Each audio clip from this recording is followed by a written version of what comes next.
The world didn't go white when the second bullet hit me. It went gold. Gold like the chandeliers above me, spinning slow. Gold like the little sequins on her pink dress, now pressed against my chest. I could smell gunpowder and spilled champagne and something metallic and warm that I knew, distantly, was me. I didn't look at the hole in my shoulder. I didn't look at the fire tearing through my side. I looked at her, the little girl I'd thrown my body over, this tiny, trembling thing with tear-streaked cheeks and wide brown eyes that hadn't yet learned how to hold a world this cruel. She was breathing. She was whole. She was alive. Then the room shook. Not from another shot, from him. Damian Carlos moved through the screaming crowd the way a storm moves, not around people, but through them. Tall, dark suit, eyes like two coals pulled from something burning. He dropped to one knee on the marble floor beside me, and for one suspended second, the most feared man in the city said absolutely nothing. He looked at his daughter first, confirmed she was unharmed. Then, and I will never forget this for as long as I live, he looked at me, a nobody waitress bleeding out on his Italian marble. He grabbed the nearest paramedic by the collar with one white-knuckled fist. "You do not let her die." His voice was ice and gravel. "She is my wife, save her now." The room went silent. And just like that, without my knowledge or consent, while I was fatting in and out of consciousness on the floor of the most expensive restaurant I'd ever set foot in, I became Mrs. Damian Carlos. The city of Harrow doesn't notice the people who keep it running. It doesn't notice the woman who presses her uniform the night before because she can't afford dry cleaning. It doesn't notice the girl who takes the 5:47 a.m. bus because she missed the cheaper one. It doesn't notice Christiana Voss, and for 23 years, Christiana had made peace with that. Invisibility was, after all, practically in the job description. It was a Friday evening, the worst kind, the kind where every table turns twice and the kitchen falls behind and someone always sends back the fish. Christiana was 40 minutes into a double shift at Bellagio Royale, one of those restaurants that didn't list prices on the menu because if you had to ask, you didn't belong there. She belonged there approximately as much as a paper cup belongs in a museum. Her black vest was pressed. Her blonde hair was pinned up tight, the way the floor manager, a reed-thin man named Mr. Holt, required it. "You're not a person, Voss, you're a fixture. Fixtures don't have hair." Her feet had stopped hurting an hour ago, which she knew from experience meant they'd gone numb, which was worse. She moved through the dining room the way she always did, like furniture, like air. Fill the glass, clear the plate, don't make eye contact, disappear. Her sister Sophia needed another round of physical therapy starting Monday. The copay alone was $400. Christiana had $212 in her checking account, a pending tip from table 7, and a landlord who had stopped leaving polite voicemails. "You'll figure it out," she told herself, the way she always did. "You always figure it out." She was refilling the bread basket at table 14 when she heard him. Not words, not yet, just a shift in the room's energy, the way a crowd unconsciously reorganizes itself around a gravitational center. Christiana looked up. The man at the entrance wasn't announced. He didn't need to be. The maitre d' materialized out of nowhere. The floor manager straightened his spine. Even the ambient noise of the restaurant dropped a half measure, like a conductor had raised his hand. Damian Carlos. Christiana didn't read the gossip columns. She didn't have time. But you didn't live in this city and not know that name. The papers called him a real estate developer. The kind of developer, the whispers went, who made problems disappear in ways that had nothing to do with permits. He was taller than she'd imagined. Dark suit, open collar, not a single concession to the formal dress code that everyone else in the room was sweating through. His face was all hard geometry, jaw, cheekbone, the sharp blade of his nose, and his eyes, when they swept the room, were the particular kind of dark that doesn't miss anything. Christiana looked away. Fixtures didn't stare. But then she noticed what he was holding. A hand, small, 6 years old maybe, A little girl in a pink dress with brown hair loose around her shoulders, pressed so tightly to Damian Carlos's side she was practically hidden by his jacket. Her eyes were fixed on the floor, wide and watchful in the way that children get when the world has already taught them to be afraid of it. Christiana felt something shift in her chest. He loves her, she thought, watching the way his hand rested on the girl's shoulder, broad, certain, immovable. But he's holding on too tight. He's frightening her more than the room is. She collected herself, picked up her tray, moved to the next table.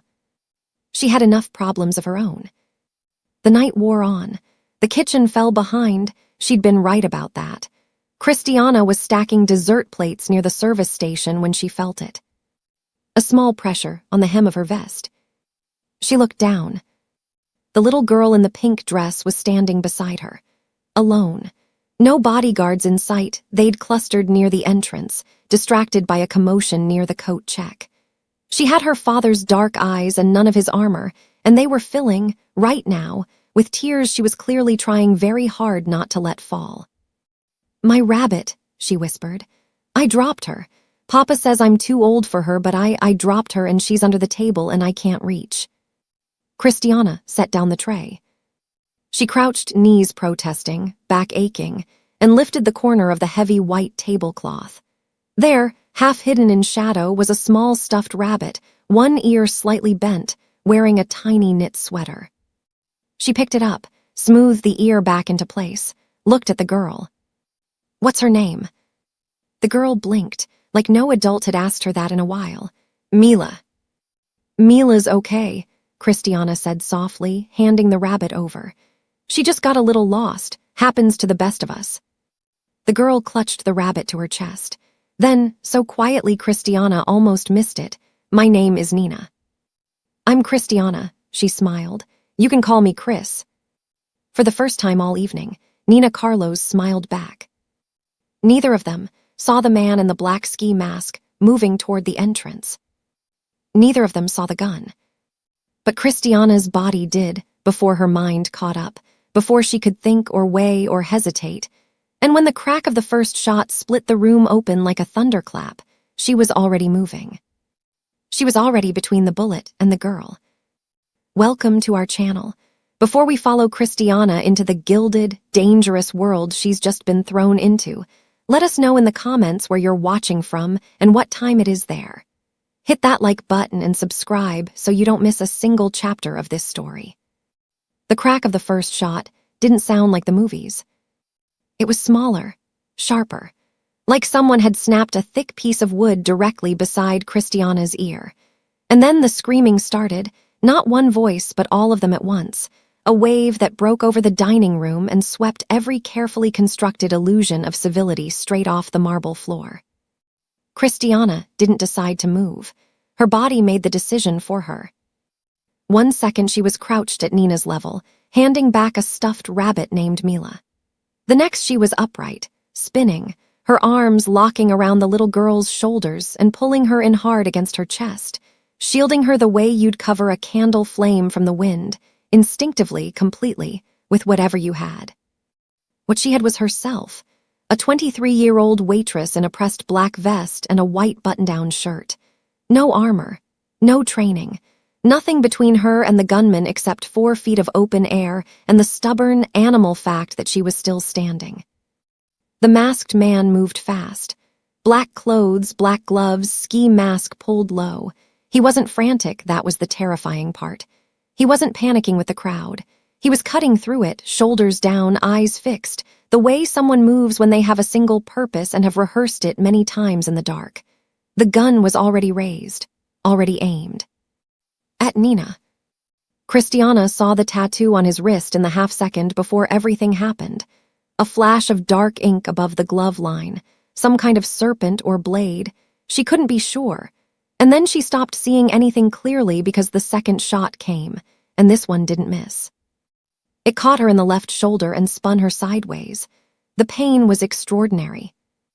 Not sharp, not the way she'd always imagined. More like someone had swung a length of iron pipe with everything they had, and the heat came after, blooming outward from the point of impact in a wave that made her vision white at the edges. She didn't go down. She tightened her arms around Nina instead. You don't get her, some part of her thought, somewhere beneath the pain and the noise. You don't get this little girl. The third second was the longest of her life.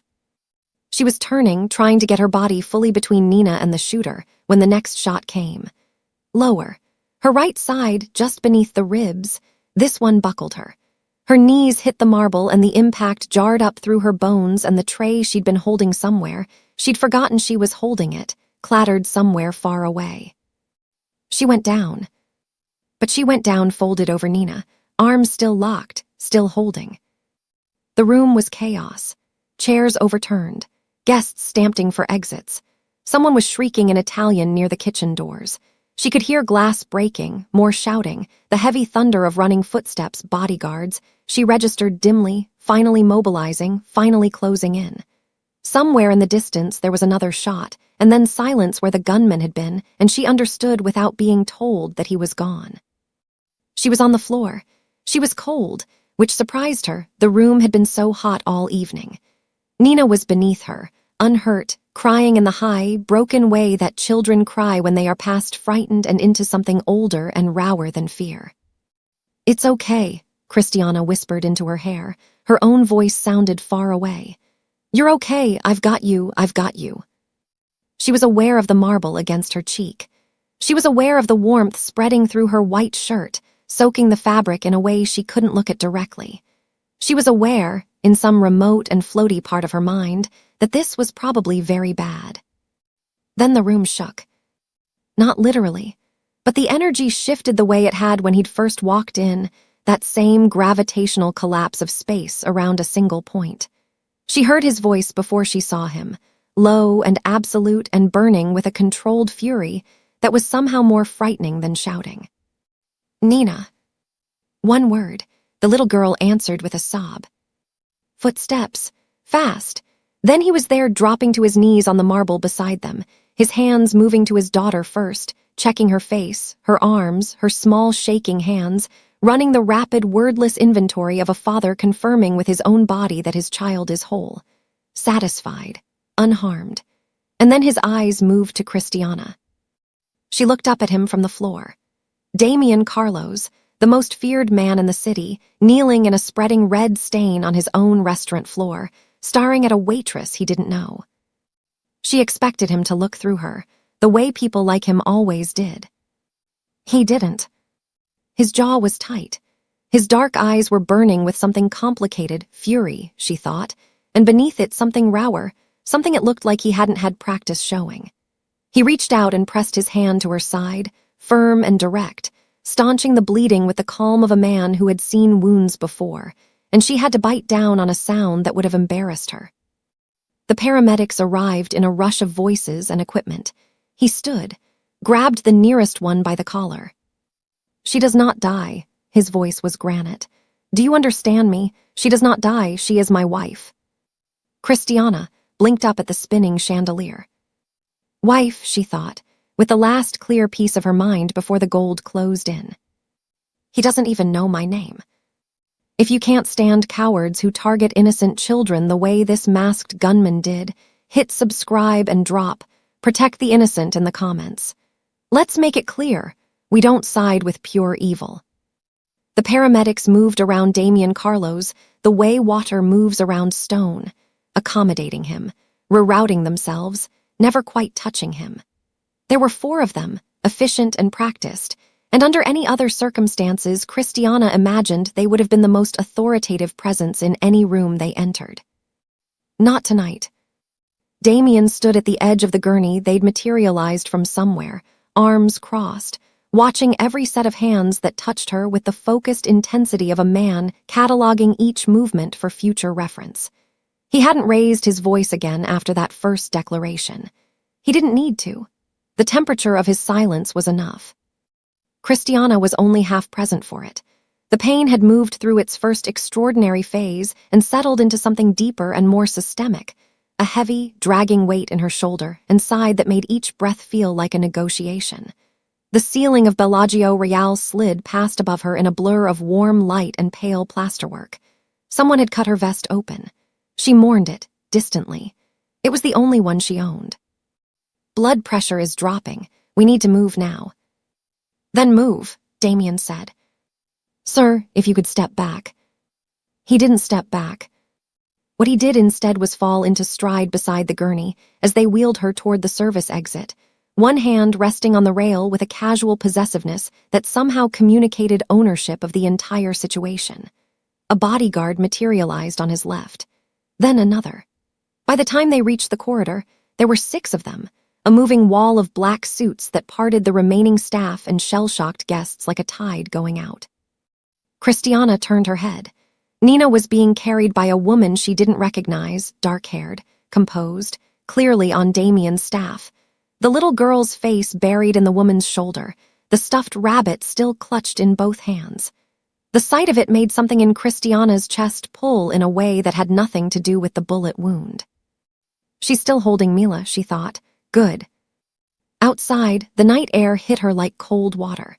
There were 2 ambulances at the curb and 3 black SUVs idling behind them, and a cluster of uniformed police officers who had arrived in that particular way that police officers arrived at scenes involving Damien Carlos. Present, technically, but careful about it. A detective separated himself from the cluster.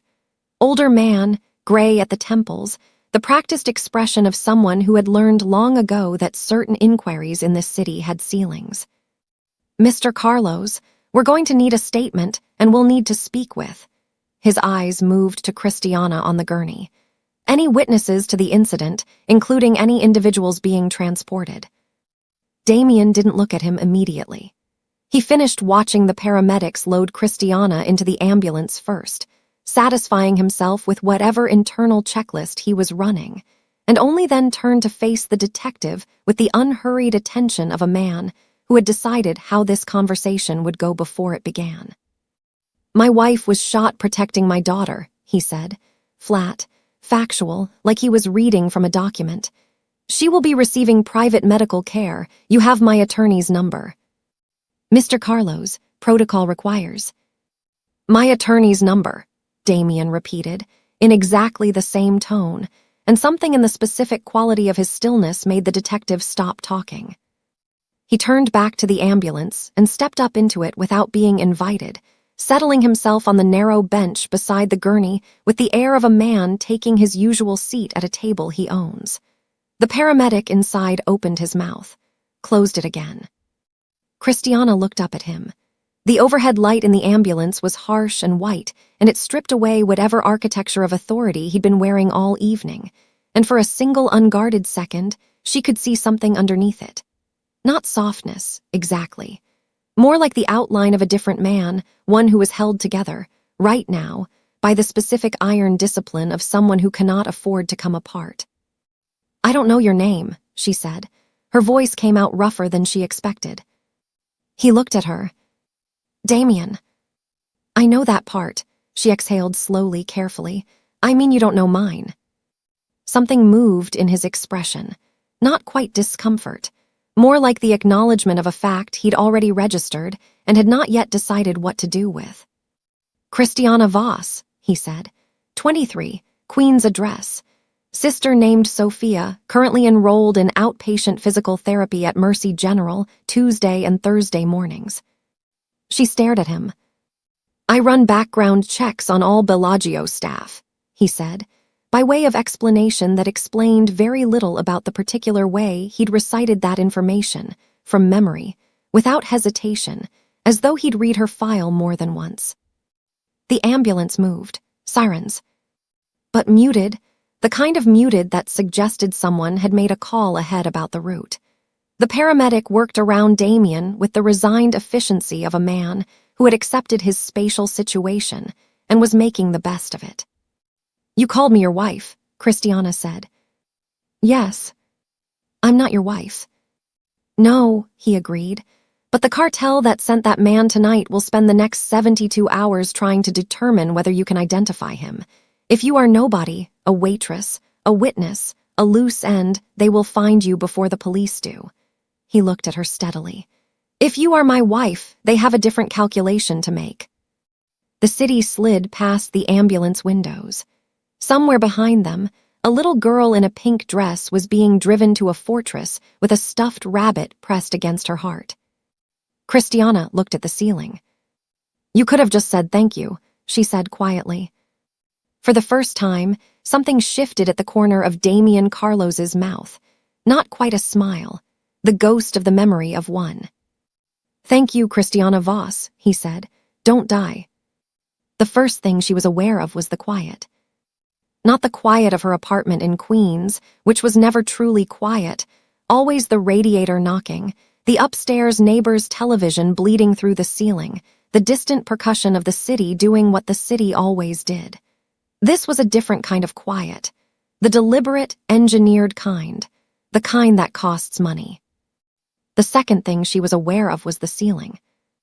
It was cream-colored and smooth, without a single crack or water stain, and for a long, disoriented moment, she lay there cataloging that fact because it was the safest thing available to her mind while the rest of her caught up. Her apartment ceiling had 3 cracks. She knew their shapes the way you know the faces of old neighbors. This ceiling was a stranger. Then the pain arrived, and everything else arrived with it. Her left shoulder announced itself first, a deep, structural ache that radiated down her arm and up into her neck, the kind of pain that didn't peak and recede but simply existed, installed, load-bearing. Her right side followed, sharper, catching on every inhale like a fishhook set just beneath her ribs. She made a sound she hadn't planned on making, and a monitor somewhere beside her accelerated its quiet beeping in response. "She's waking up." A voice she didn't recognize. Footsteps. Then a face appeared above her, a woman in her 40s, composed, dark hair pulled back, wearing the kind of understated clothing that managed to look more expensive than scrubs without being anything as obvious as a uniform. "Ms. Voss, I'm Dr. Reyes, you're safe. Try not to move your left arm." Christiana's mouth was desert dry. How long? 4 days. She absorbed that. 4 days. She tried to reconstruct a timeline and found only fragments. The marble floor, the chandelier spinning, the weight of Nina against her chest, the ambulance ceiling, Damien Carlos's voice saying don't die with the affect of a man issuing a calendar reminder. "My sister," she said. "Sophia, she has therapy on."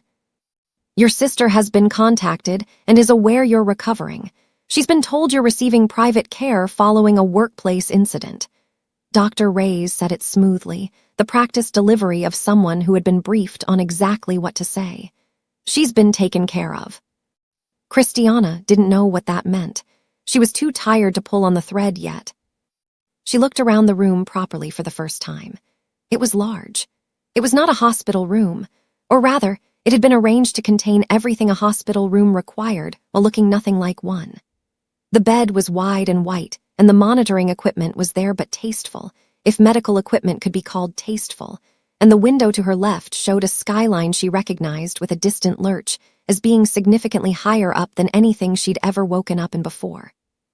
There were flowers on the table near the window, not the apologetic carnations of hospital gift shops, something architectural and expensive that she had no name for. "Where am I?" "You're in a private medical suite," Dr. Reyes said. "Within a secure residence. You were brought here directly from the scene. Your surgeries were performed here. You had 2 procedures over the past 4 days. The shoulder required the most work. There was some concern about nerve involvement, but we're cautiously optimistic." "Surgeries," Christiana repeated, plural. She looked down at her left arm, bandaged from shoulder to elbow, immobilized against her side. "How much does this cost?" Dr. Reyes paused for just a fraction of a second. "That isn't your concern." "It is absolutely my concern. I need to know what I owe and to who, because I have approximately." "Christiana." The voice came from the doorway.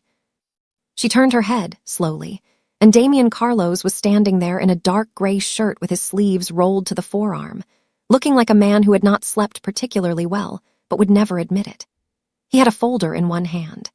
He waited until Dr. Reyes quietly excused herself, and then he walked in and set the folder on the table beside her and remained standing, because apparently sitting was not something he did in non-adversarial situations. She looked at the folder, then at him. "Open it," he said. She used her right hand. The folder contained a single document, several pages, dense with legal language she had to read twice before the words resolved into meaning. A marriage certificate, filed 4 days ago. Signed, and here was the part that made her stomach drop through the expensive mattress, with her own name, in her own handwriting, which was impossible because she had been unconscious for 4 days. That signature is a formality that my legal team has ensured is airtight, he said, in the tone of a man who had anticipated this exact objection. It will hold up. It needs to hold up. You forged my signature on a legal document. I protected your life with a legal document. He said it without apology, without softening. 2 men connected to Alejandro's cartel presented themselves at Mercy General the morning after the shooting, asking about a waitress brought in with gunshot wounds. They were told no such person had been admitted. He let that sit for a moment. Because no such person had been. My wife had been. Christiana stared at him. She thought about Mercy General.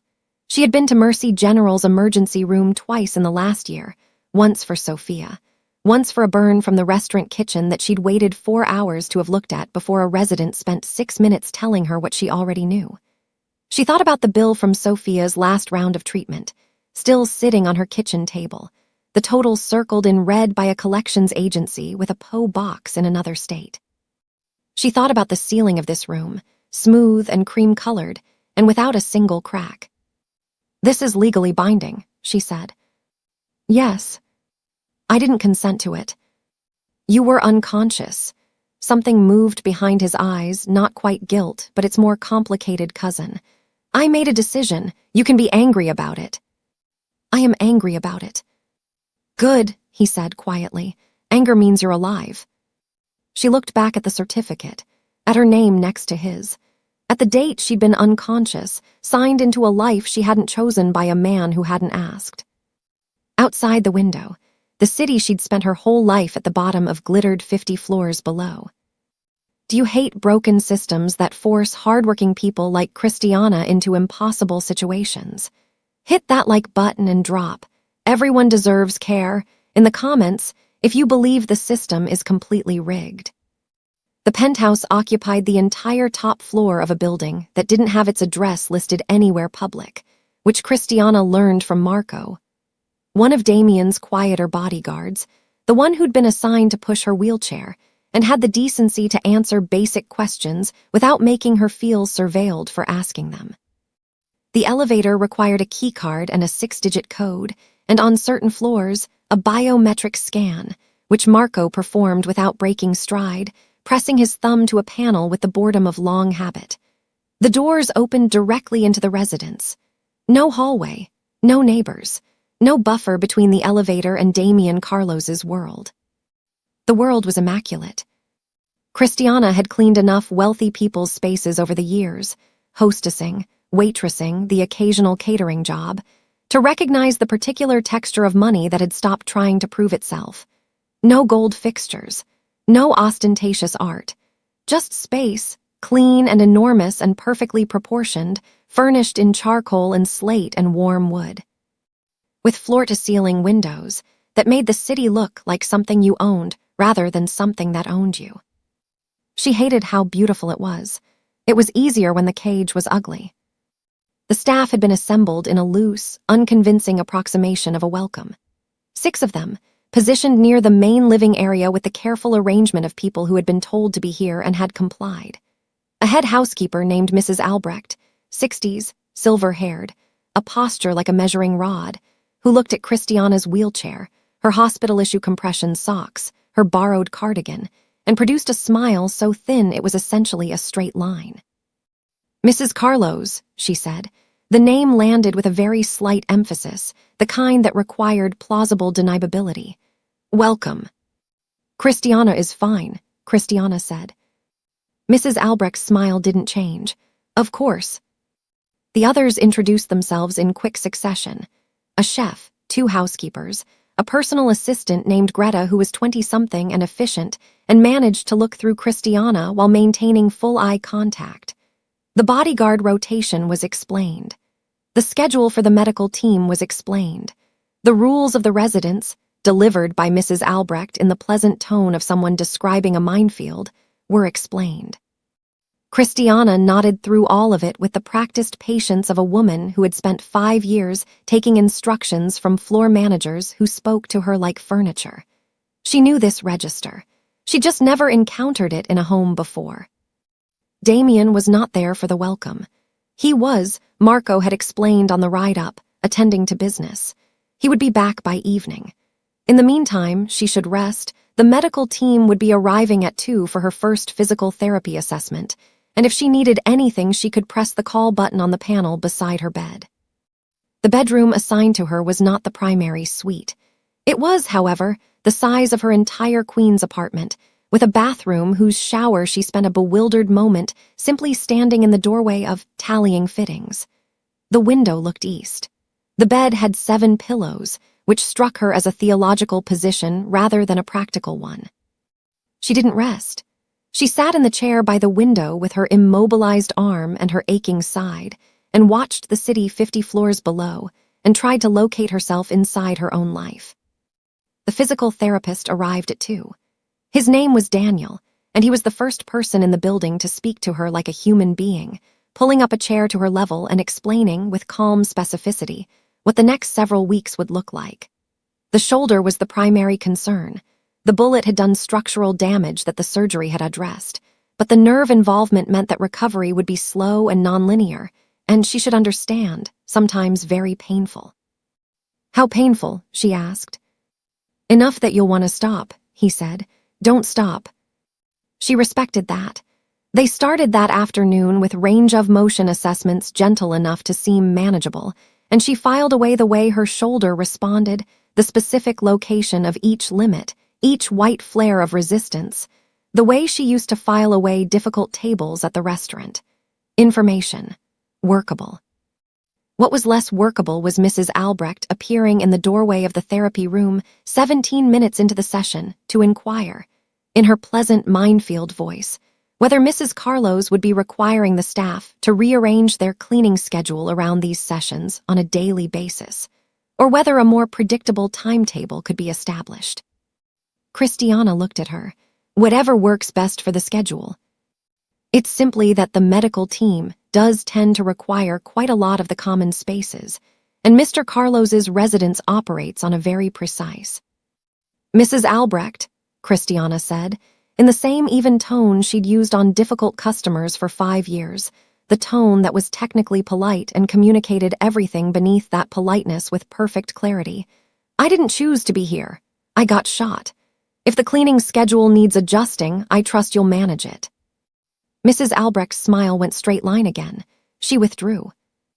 Daniel made a note on his clipboard. She suspected it wasn't about her shoulder. By the time evening arrived, Christiana had completed her first session, eaten something the chef sent without being asked, simple, good, nothing performative, and was sitting again by the east window, arm in its sling, watching the city lights come on one by one like a conversation starting up. She heard the elevator before she saw him. The particular shift of air pressure, the brief mechanical sound, and then Damien was in the residence, jacket gone, moving through his own space with the unhurried authority of a man returning to a territory he monitors even when absent. He paused when he saw her by the window. She didn't turn around. She could see his reflection in the glass, dark, still, watching. Then a smaller sound behind him, a soft, quick patter of footsteps. "Chris." Nina came around him at a run, pink socks sliding on the polished floor, and crashed gently into Christiana's good side with the confidence of a child who has already decided, without consulting anyone, that this person is safe. Christiana's arm came around her, carefully, completely. Over Nina's head, she met Damien's eyes in the glass. He looked at the two of them together for a long moment. Then he looked away, as though he'd seen something he wasn't prepared to name yet. If you despise elitist snobs who look down on working-class people just trying to survive, hit subscribe and drop, respect for all in the comments. Let's stand against toxic classism together.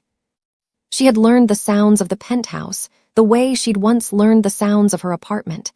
cataloging them in the first days of occupation, until they became a map she could read in the dark. The elevator at irregular hours was Damien, returning from wherever men like him went after midnight. The soft tread along the east corridor was the night security rotation, 40-minute intervals, reliable as a metronome. The click from the third door down was the heating system compensating for the temperature drop that came around 2 in the morning, when the city outside finally exhaled and the windows pulled cold from the glass. She knew these sounds. She'd organized them into a kind of safety. What woke her on the 9th night was not a sound she recognized. It was small, barely there, coming from the direction of the corridor. Not the security rotation. Wrong interval, wrong weight. She was upright before she'd fully decided to be, her shoulders screaming its protest at the speed of the movement, and she sat in the dark of her room for 3 measured seconds, listening. There it was again, a child's voice, thin and afraid, coming from somewhere down the hall. Nina. Christiana was out of bed before the thought finished forming. She moved into the corridor in bare feet, one arm in its sling, following the sound past the darkened living area toward the wing where Nina's room sat, pale blue door, small ceramic rabbit on the handle that Christiana had noticed on her first exploration of the space and had privately found heartbreaking in its smallness. The door was open. The room inside was dim, lit only by the small constellation nightlight on Nina's dresser. A gift, Christiana had been told, from Nina's mother, who was a topic that no one in the penthouse raised voluntarily and that Christiana had not yet found the right moment to approach. Nina was not in her bed. She was standing in the center of the room in her pajamas, frozen, staring at the doorway to her adjoining bathroom with the wide, locked stillness of a child caught between 2 fears, whatever was behind her and whatever might be in front. Nina, Christiana kept her voice very low, very level. Hey, I'm here, what happened? Nina turned. Her face was tear-stained, and she was holding Mila the rabbit so tightly the stuffed animal's ear had folded flat. I had the dream again, she whispered. The man with the mask. Christiana crossed to her without hesitation and crouched, the movement pulling at her side in a way she absorbed without showing, and put her good arm around the girl's shoulders. Nina leaned in immediately, the way she always did now, with a completeness of trust that still undid Christiana a little each time. He's not here, Christiana said. You're in your room, I'm right here. I know, Nina's voice was muffled against her shoulder, but in the dream I can't make you stand back up. Christiana closed her eyes briefly, then opened them because Nina needed her present. She didn't hear him until he was already in the doorway. Later, she would understand what had happened. Damien had been awake. She would come to understand that he was almost always awake at this hour, that sleep for him was a tactical concession rather than a comfort. And he'd heard movement in the corridor that didn't match the security rotation, and he had responded to it the way years of surviving a world that sent masked gunmen after your 6-year-old had trained him to respond. He came through the doorway fast and low, and he had something in his right hand, and for one fractured second in the low constellation light of his daughter's room, the threat calculation in his eyes landed on Christiana before it resolved into recognition, and she saw, very clearly, how close the edge of him was to the surface. She didn't move. She held absolutely still, one arm around Nina, and met his eyes and said nothing. The recognition came in stages. The figure in the doorway, the room, the nightlight, his daughter's room. His daughter pressed against the side of the woman on the floor, both of them still, both of them watching him come back from wherever he'd just been. He straightened. Whatever was in his hand disappeared. He stood in the doorway breathing, and for the first time since she'd met him, Damien Carlos looked like something other than a fortress. He looked like a man who was very, very tired. She had the nightmare, Christiana said quietly, nothing in her voice about what had just happened. She filed it away to examine alone later, where he couldn't see her hands shaking. He moved into the room then, slowly, and sat on the edge of Nina's bed. Not commanding, not issuing directives, just sitting, elbows on his knees, looking at his daughter with an expression that his face clearly didn't know how to hold for extended periods. Nina detached herself gently from Christiana and went to him. She climbed up onto the bed beside him and tucked herself under his arm the way small children do, finding the geometry of a parent's body by instinct, by right. He pulled her in. His hand, the same hand that had moved toward Christiana in the dark like a weapon, rested across his daughter's small back with infinite, helpless tenderness. "The man won't come back," he told her. His voice was low and different in this room, stripped of its infrastructure. "You always say that," Nina said. "Because it's always true." Chris stopped him. Nina's eyes found Christiana, still on the floor across the room. "She stood in front of me." Damien looked up. Their eyes met across the dim space of his daughter's room, over Nina's head, in the small blue light of a dead woman's gift. He didn't say anything, but something in his face moved in a way that his face didn't usually permit, and Christiana understood, without words, that she had just seen something he had not shown another person in a very long time. She stayed until Nina's breathing slowed into sleep. Then she rose carefully, and without a word, walked back down the corridor to her room, and sat on the edge of her bed in the dark, and let her good hand shake for a little while, because she had earned that much. The invitation arrived 11 days before the summit, delivered not digitally but physically, a card of heavy cream stock, embossed rather than printed, the kind of material that communicated its own seriousness. Damien read it at the kitchen counter while Nina ate breakfast, his expression revealing nothing, and set it face down on the marble without comment. Christiana, who had been managing her physical therapy resistance bands at the table and pretending not to notice things, noticed everything. He told her that evening.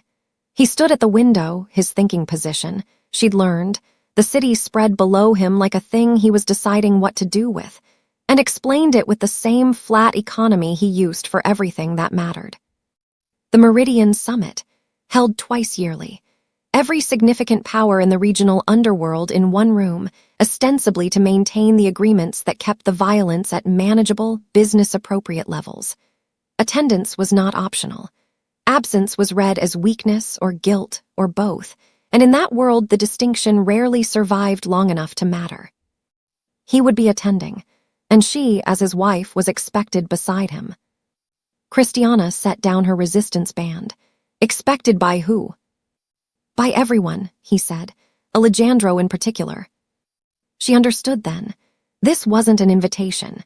It was a test, specifically, a test of whether the woman Damien had publicly claimed as his wife existed, was functional, was controllable, or was the liability Alejandro's people were betting she'd turn out to be. Showing up with an empty chair beside him would answer questions he couldn't afford to have asked. "My shoulder," she said. "I know." Daniel said another 3 weeks before. "I know." He turned from the window. "I'm not asking you to fight anyone. I'm asking you to sit in a room and exist convincingly." She thought about pointing out that he was, in fact, asking considerably more than that. She thought about the card on the counter with its embossed lettering.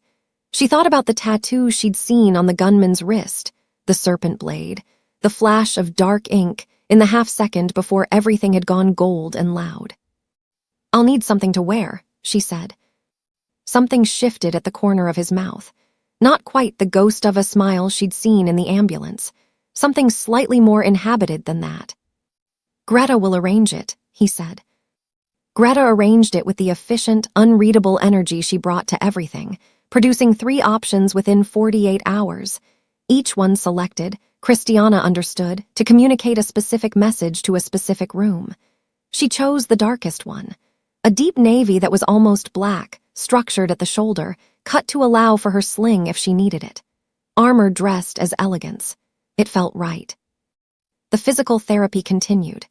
Daniel pushed her harder that week, and she let him, because she needed to know what her body would do under pressure, and the only way to find out was to apply some. Her shoulder was improving, non-linearly, as he'd promised, some days good and some days a specific kind of bad that made her vision blur at the edges, but improving. The nerve pain in her side was the more unpredictable variable. It arrived without warning and left the same way, a white-hot reminder of its own authority. She didn't tell Damien about the nerve pain. She wasn't sure why. Partly pride. Partly something more complicated that she hadn't finished examining yet.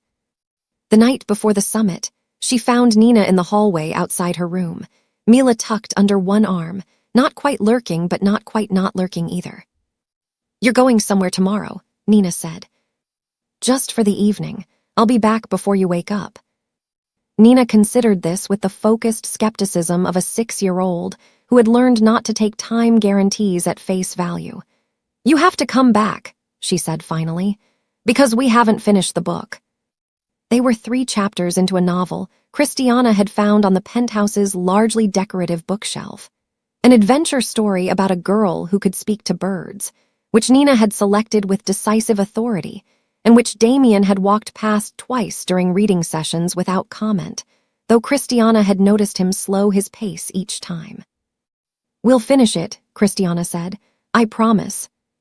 She kept promises. That had always been the thing she had when she had nothing else. The summit was held in a hotel that presented itself to the public as a venue for corporate retreats and private dining. The ballroom had been cleared and reset. A long central table, chairs for 14 delegations, staff who moved with the specific blankness of people who understood that selective blindness was a condition of employment here.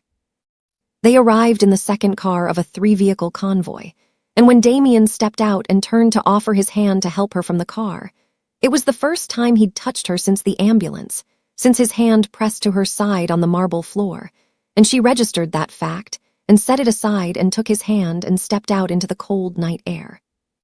She felt the eyes before she saw the room. Walking in beside Damien Carlos was, she discovered, an experience not unlike walking into the restaurant where she'd worked, except inverted. She was the one being assessed now, measured, categorized, the calculations running behind every set of eyes that tracked them from the entrance to their seats.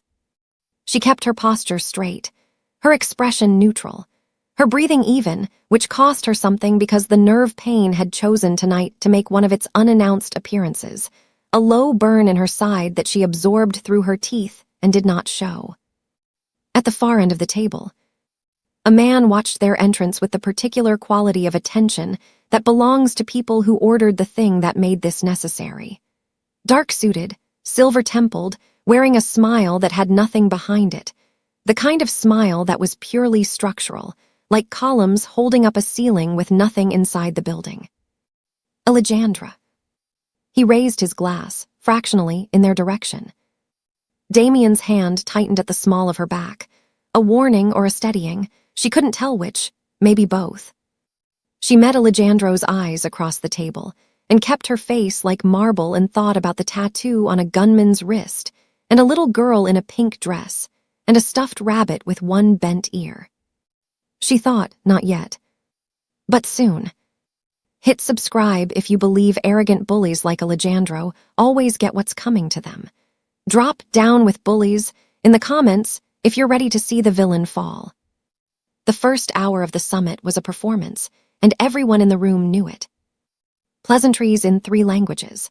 The careful, choreographed exchange of grievances dressed as conversation. Men who had ordered each other's associates killed passing bread and pouring water with the social fluency of diplomats, because in a room like this, the table was the only neutral ground any of them had, and everyone understood that the alternative to the table was the thing they were all supposedly here to prevent. Christiana sat beside Damien and watched it the way she'd watched the Bellagio Real dining room from the service station, cataloging, reading, invisible by choice. She noted who deferred to whom. She noted who watched Alejandro before responding to anything. She noted that Alejandro himself spoke less than anyone at the table, and that this, counterintuitively, was how she knew he was the most dangerous person in the room. Loud men wanted to win arguments.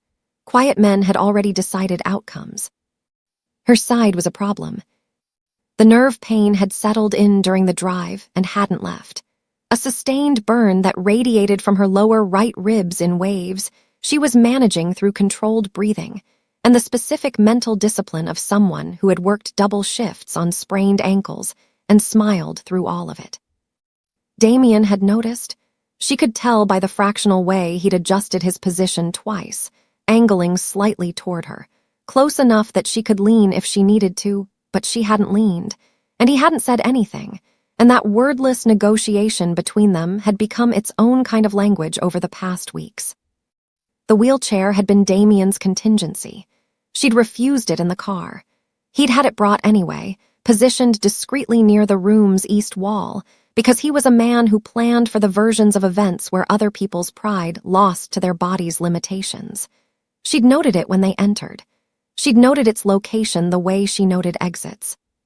She had not planned to use it. She had also not planned to need to. The shift came 90 minutes in, when Alejandro set down his glass and smiled his structural smile, and said, in the pleasant tone of a man raising a purely hypothetical concern, that the summit might benefit from addressing the recent instability in the Carlos organization. That certain questions remained unanswered about the incident at Bellagio Real. That it was difficult, naturally, to determine culpability when the only witness had been a civilian. And here his eyes moved to Christiana with the specific quality of dismissal that men like him reserved for people they considered irrelevant, whose account had not been provided to any neutral party. The room was very quiet. Damien's jaw was stone. She could feel the controlled fury coming off him in waves of suppressed heat, and she understood in that moment that this was the trap, that Alejandro had calculated that Damien's rage would surface here, in front of 14 delegations, and that whatever Damien did next would be the thing that defined the room's verdict. She pushed her chair back from the table. The pain was immediate and total, her side clenching around the movement, her shoulder protesting the shift in weight, her nervous system filing an urgent and comprehensive objection to everything she was about to do.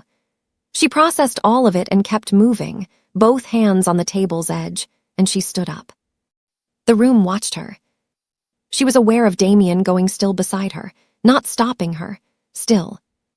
She straightened to her full height, which was not considerable, which had never mattered less. And she looked at Alejandro across the table with the expression she'd spent 5 years perfecting on customers who spoke to her like she was furniture. The expression that was perfectly civil and communicated everything beneath the civility with surgical precision. "I was there," she said. Her voice came out steady, which cost her more than anything else in the room could see. "I was 3 feet from your gunman when he raised the weapon. I had Nina Carlos against my chest. I was close enough to see the ink on his wrist before I moved." Alejandro's smile didn't waver. An understandable trauma response can produce very vivid. "A serpent," she said, "coiled around a blade, right wrist above the glove line, approximately 2 inches in length." She held his gaze. "I've since learned that mark is specific to one recruitment tier of one organization, yours." The room's silence changed quality. It became the kind that precedes verdicts. Something moved behind Alejandro's eyes, the smile staying in place purely by muscular habit, while the calculation behind it ran fast and cold. She watched him decide, in real time, whether she was bluffing. Whether a waitress from Queens who'd been shot twice and spent 3 weeks in a penthouse doing physical therapy could possibly have sourced that information. She had sourced it.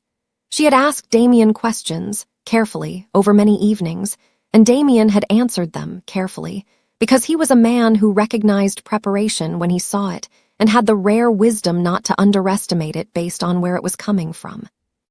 "That is a significant accusation," said one of the other delegates, a heavy-set man at the table's midpoint whose tone indicated he was aware of its significance and was prepared to act on it. "It's a fact," Christiana said.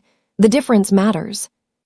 Her side was white-hot, and her vision had a brightness at the edges that she recognized as the threshold of what her body would permit. She had perhaps another 90 seconds of this. She used them to remain standing, upright, still meeting Alejandro's eyes, while around the table the calculations shifted and recalculated and shifted again. Alejandro set down his glass. His smile finally dropped not into rage, but into something colder and more honest, the face beneath the structural one. It was, she thought, the most truthful he'd looked all evening. Damien rose beside her, not to speak, just to stand, his presence beside hers, the two of them occupying the same ground in front of 14 witnesses while the room made its determination. She felt his hand close around hers beneath the table's edge, out of sight, steady and certain. She held on. If you hate manipulative liars who smile in your face while plotting your downfall, smash that like button and drop. Truth always wins in the comments. Let's expose every snake in the room. Alejandro was escorted from the summit before the second hour concluded. Not dramatically. That was the thing about rooms like this one. The consequences were delivered with the same surface pleasantness as everything else, because spectacle was for people who hadn't already won.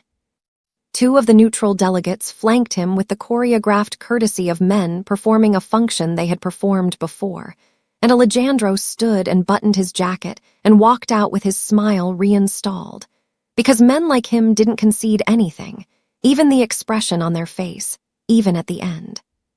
But he walked out. That was the thing that mattered. That was the verdict. The remaining delegates concluded the summit's formal business in 40 minutes. The agreements reaffirmed, the boundaries restated, the particular fiction of order maintained with the collective investment of men who understood that the fiction was load-bearing. Damien spoke twice, briefly, with the authority of someone whose position in the room had just been recalibrated upward by a waitress from Queens with nerve damage and a very good memory. He didn't look at Christiana while he spoke. He didn't need to. She was beside him, and that was the point, and they both understood it. In the car afterwards, she allowed herself to lean back against the seat and close her eyes, and the pain in her side, released finally from the discipline she'd been holding it under, made itself comprehensively known. She breathed through it in the dark of the back seat, slow and deliberate, and said nothing. She felt Damien's eyes on her. "How bad?" he said. "Manageable." "That's not what I asked." She opened her eyes. He was watching her with the direct, undeflected attention he usually reserved for things he was preparing to act on. In the passing light of the city outside, his face had the same stripped quality it had held in Nina's room that night, the infrastructure down, the man underneath visible. "Bad enough," she admitted. "I'll live." "You will," he said, with a certainty that was not quite comfort and not quite command, and landed somewhere between the two that felt, unexpectedly, like both. They didn't speak again until the elevator. Until the keycard and the code and the familiar mechanical sound of Damien's world opening to receive them. And then the doors parted and the penthouse was dark and quiet, and the city glittered through 50 floors of glass like something that had been waiting for them to come home. Mrs. Albrecht had left a light on in the kitchen, small mercies. Christiana moved through the living area toward the east corridor, toward her room, and she was almost there, almost at the point where she could sit down and stop performing functional for the night, when she heard him. "Christiana." She stopped, turned. He was still by the elevator, jacket gone now, his hands at his sides, and he was looking at her with an expression she had never seen on his face before and couldn't immediately name because it was composed of things she hadn't seen him permit himself. Not the fury, not the control, not even the stripped-back exhaustion of Nina's room. Something older than all of those. Something that had been waiting behind all of it for longer, she suspected, than either of them had been in each other's lives. "You didn't tell me you were planning to do that," he said. "You didn't ask. I would have told you not to." "I know," she said. "That's why." He crossed the room. Not fast, deliberately, the way he did everything, but with a directness that left no ambiguity about destination. He stopped in front of her and looked at her for a long moment in the low kitchen light, and she looked back at him, and neither of them said anything, because they had arrived at a place that was past the usefulness of words, and both of them were intelligent enough to recognize it. "This started as a way to keep you alive," he said finally. His voice was low. "The declaration, the paperwork, I need you to know that I am aware of what I took from you when I did that. The choice, I am aware of it." "Damien." "I'm not finished." Not harsh, just needing to complete the thing he'd started. "I told myself it was operational, that it was protection, and it was those things. But it was also," he stopped, a man unaccustomed to the architecture of this particular sentence, locating the words by feel. It was also that I had watched you throw your body in front of my daughter without a second of hesitation, and something in me decided, before I understood what it was deciding. The city was very quiet 50 floors below. I decided too, she said softly. It just took me longer to catch up with it. He reached up and touched her face, carefully, with the same infinite, helpless tenderness she'd seen in his hand against Nina's back. And she leaned into it because she was tired of the distance, and because some things, once you've stopped pretending they aren't true, cannot be re-pretended. He kissed her with the same quality as everything he did, fully, without reservation, having made the decision completely before acting on it. She kissed him back the same way. They stood there in the low light of the kitchen with the city spread out beyond the glass, and it was nothing like the cold marble floor of Bellagio Royale, nothing like the ambulance or the legal document or the wheelchair at the edge of a room full of dangerous men. It was quiet and warm, and it was theirs. She heard Nina before she saw her, the soft slide of small feet, the particular stealth of a 6-year-old who believed she was invisible. They separated, looked toward the corridor. Nina stood at the edge of the living room in her pajamas, Mila under one arm, taking in the scene with the focused analytical attention of a child processing new information. "You came back," she said to Christiana. Then, with the devastating simplicity of someone who had not yet learned to want things quietly, "Are you going to stay now? For real?" Christiana looked at Damien. He looked at her. "Yes," she said, "for real." Nina crossed the room and inserted herself between them with the total confidence of a child who has decided where she belongs and is simply taking up residence there. And Damien's arm came around her, and Christiana's good arm came around her from the other side, and the three of them stood together in the dark, and the light of a city that had never once noticed any of them and didn't need to. They had noticed each other. That was enough. That was everything.